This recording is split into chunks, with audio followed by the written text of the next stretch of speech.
ก่อนสิไปรอฟังเพลงของเมฮันนี่ให้ทุกคนมาฟังเพลงนี้จากสามสาวธิดาลาวปรารถนาและก็ไอในก่อนลำกราบหลวงพ่อสำลิดซึ่งจะปล่อยให้ทุกคนได้รับฟังพร้อมกันทั่วโลกในวันที่28นี้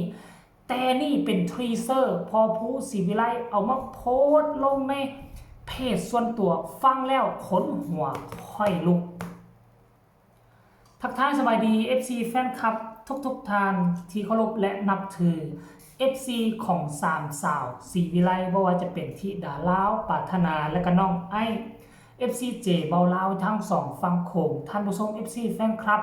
เมื่อประมาณ3 ชั่วโมงที่ผ่านมานี้พอผู้ศิวิไลได้เอาคลิปสั้นๆของบทเพลงเนาะกราบหลวงพ่อสำริด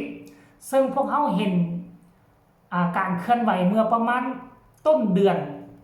ที่เห็นลูกสาวทั้ง3คนไปเข้าห้องอัด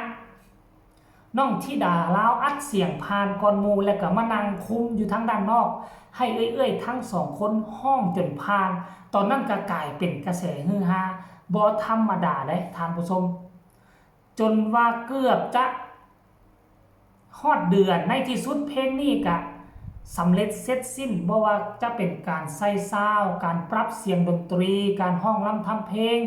วรรคทำนองคลองธรรมสมบูรณ์แบบที่สุดพร้อมที่จะออกมาสู่สายตาของแฟนๆบ่ว่าจะอยู่ทางฝั่งไทยฝั่งลาวเมื่อก่อนนี้ก็เห็นบ่าวผู้ศิวิไลโพสต์ครั้งนึงแล้วละแต่ว่ากับบ่ทันมีเสียงออกมาเทื่อมามื้อนี้ครั้งล่าสุดเพิ่นออกมาโพสต์เคลื่อนไหวเมื่อประมาณ3 ชั่วโมงนี้มีเสียงออกมาแล้วท่านผู้ชมอยากให้ทุกคนไปฟังพร้อมๆกันลองเบิ่งเด้อนี่เลยนะเดี๋ยวเบิ่งกันเด้อ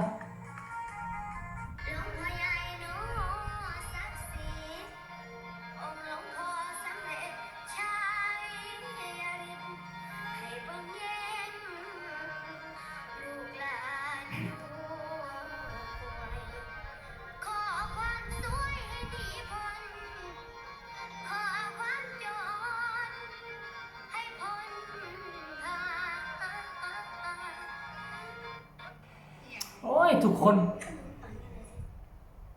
เสียงแก้วเสียงใสแก้วเสียงใส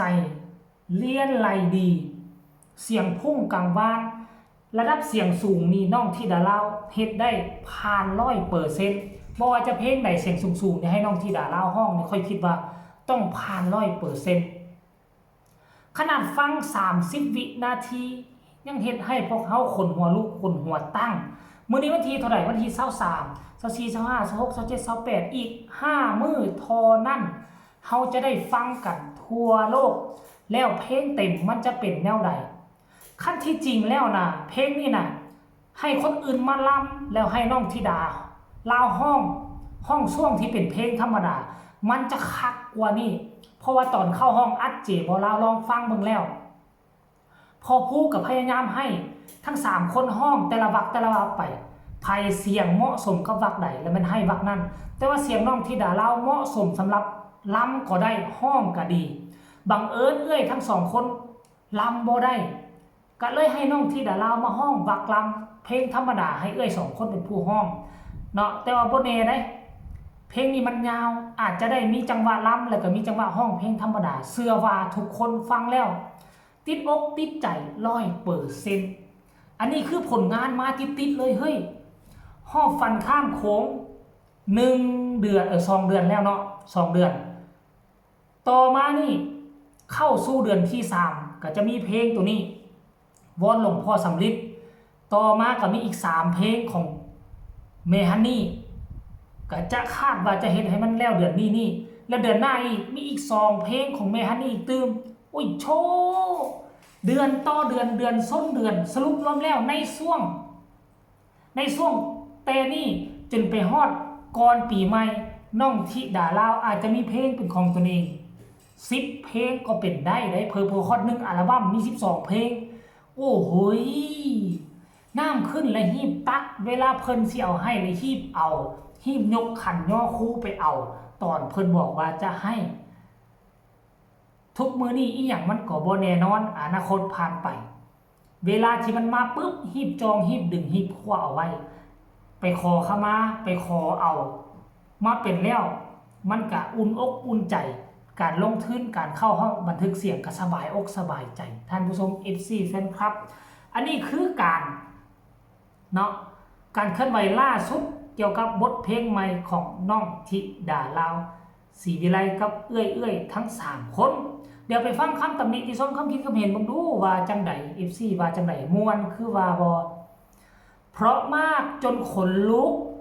ขอให้น้องดังเปี้ยงเปรี้ยงว่าซั่นเดสาธุสาธุค่ะผู้ต่อมาบอกว่าเสียงม่วนเสียงเป็นเอกลักษณ์ดีใจกับอาจารย์ผู้ค่ะที่ปั้นน้องๆคงไม่ทำให้ผิดหวังขอให้ประสบความสำเร็จเร็วๆนะคะเป็นกำลังใจให้ค่ะผู้นี้บอกว่ามวนค่ะน้องธิดาน้อยว่าซั่นเดเบิ่งมีอีกบ่มี100พุ่นน่ะ100คอมเมนต์บ่ป้าโทษทุกคนส่วนใหญ่ก็มีแต่ส่งมินิฮาร์ทส่งใจมาให้คนนี้บอกว่ามันอย่างนี้เสียงม่วนหลายว่าซั่นเด้อลูกล่าธิดาลาว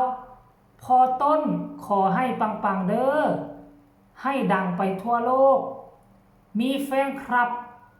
แฟนเพลงหลายๆเด้อลูกล่าว่าซั่นเด้สะอ่อนเสียงม่วนหลายเด้ว่าซั่นล่าล้ำขอให้ปังๆคักว่าซั่นเด้ผู้นี้บอกว่าเสียงอีล่าน้อยบ่คือไผเนาะเสียงดีเสียงม่วนรอฟังอยู่เด้อว่าซั่นลำยาวๆลำโดนๆเด้อล่ารอฟังอยู่จ้าว่าซั่น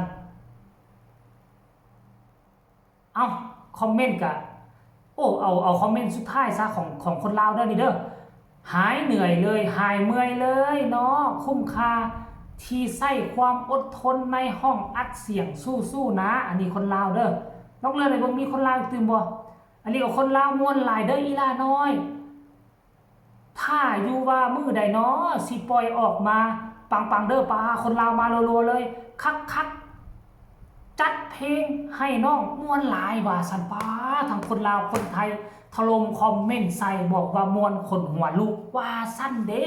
ท่านผู้ชม FC แฟนคลับคลิปนี้ก็น่าจะฝากฝังเอาไว้ซ้ำนี้ก็แล้วกันไผมักก็กดไลค์กดแชร์ไผพอใจก็คอมเมนต์มาหลายๆพบกันใหม่ในคลิปหน้าสำหรับคลิปนี้สบายดี